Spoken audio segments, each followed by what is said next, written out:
এরকম একটা ফাঁকিবাজি বার্গার কিভাবে বানাবেন সেটার রেসিপি আজকে আপনাদের সাথে শেয়ার করব। তো সেদিন হচ্ছে মিনহানের বাবা এই যে বার্গার বানগুলো কিনে নিয়ে এসেছিল। তো ওই দিন রাতের বেলা তেমন কোনো কিছু রান্না ছিল না। তো তার জন্য মিনহানের বাবা আর মিনহান বায়না ধরলো তারা হচ্ছে বার্গার খাবে। তো আমি চিন্তা করলাম তাড়াতাড়ি করে কিভাবে বার্গার বানানো যায়। তো আমি হচ্ছে আমার ফ্রিজে যাচ্ছিল তাই দিয়েই বার্গারটা বানিয়ে ফেললাম।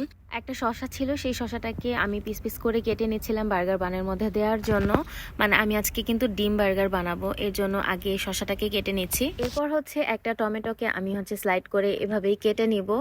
আর শসা আর টমেটো ছাড়া কিন্তু আমি আর কোনো ভেজিটেবল ইউজ করব না বার্গারের মধ্যে। আর এই পাশে হচ্ছে আমি ডিমটাকে ফেটিয়ে নিয়েছি খুব ভালো করে। আমি যেহেতু ডিম বার্গার বানাবো তাই হচ্ছে ডিমটাকে ফেটিয়ে নিয়ে আমি হচ্ছে ফ্রাই করে নেব খুব ভালো করে। আমি প্যানের মধ্যে হচ্ছে অল্প অল্প করে ডিম দিয়ে ডিমটাকে ভালো করে ফ্রাই করে নিয়েছি। এখন হচ্ছে আমি এখানে বার্গার বান নিয়ে নিয়েছি আর বার্গার বানটাকে আমি স্লাইড করে কেটে নিব মাঝখান থেকে। তারপর তো এই যে এখন সাজানোর পালা। তো এক পাশের বার্গারের বানের মধ্যে আমি হচ্ছে সস দিয়ে দিব আর অন্য পাশটার মধ্যে আমি হচ্ছে মেয়োনিজ লাগিয়ে নিব। মেয়োনিজটা বাসায় ছিল, আমার আগেই বানানো ছিল।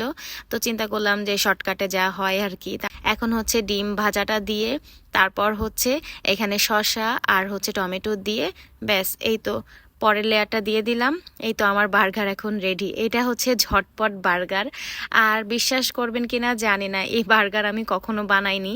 ওই দিন বানিয়েছিলাম, আমার কাছে অনেক বেশি মজা লেগেছে, মানে বেস্ট মনে হয়েছে আমার কাছে।